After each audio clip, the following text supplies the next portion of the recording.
காலத்தின் விதிகளை உடைத்து இறந்த காலம் மீண்டும் வருமா?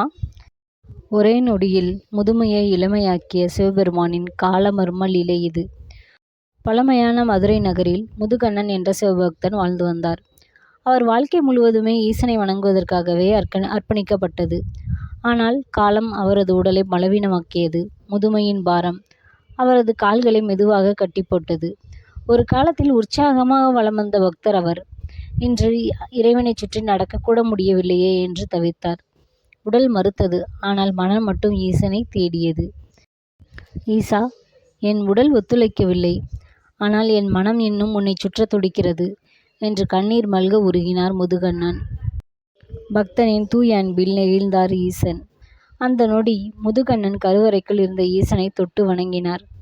அடுத்த கணம் மனித அறிவால் புரிந்து கொள்ள முடியாத ஒன்று நிகழ்ந்தது. அவரது உடலுக்குள் காலச்சக்கரம் பின்னோக்கி சுழலத் தொடங்கியது. நரைத்த முடி கருமையாக மாறியது. சுருக்கங்கள் மறைந்தன. முதுமை காலத்தில் கரைந்து போனது.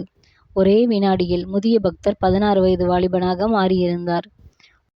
உலகிற்கு அது சில நொடிகள், ஆனால் அவரது உடலுக்கு அது பல தசாப்தங்களை பின்னோக்கி சென்ற காலப்பயணம். கோயிலில் இருந்த அனைவரும் அதிர்ச்சியில் உறைந்தனர். இது கனவா அல்லது ஈசன் நிகழ்த்திய தெய்வீக அதிசயமா என்று. சிவபெருமானுக்கு காலரூபன் என்ற பெயர் உண்டு. காலத்தை உருவாக்குவரும் காலத்தை கட்டுப்படுத்துபவரும் அவரே.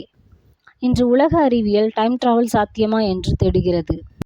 ஆனால் சித்தர்கள் இதையே காயகல்ப ரகசியம், காலத்தை பின்னோக்கி நகர்த்துதல் என்று கூறினர். நம்முடைய வாழ்க்கை எவ்வளவு கை கடந்து போனதாக தோன்றினாலும் பரம்பொருளின் ஒரு பார்வை பட்டால் இழந்த அனைத்தும் ஒரே நொடியில் புதுப்பொலிவோடு திரும்பி வரலாம். ஏனெனில் காலத்திற்கும் அப்பாற்பட்டவர் சிவபெருமான். நம சிவாய. வீடியோ பிடித்திருந்தால் லிட்டில் தமிழ் லெஜண்ட் சேனலை சப்ஸ்கிரைப் செய்யாதவர்கள் சப்ஸ்கிரைப் செய்து கொள்ளுங்கள். நன்றி.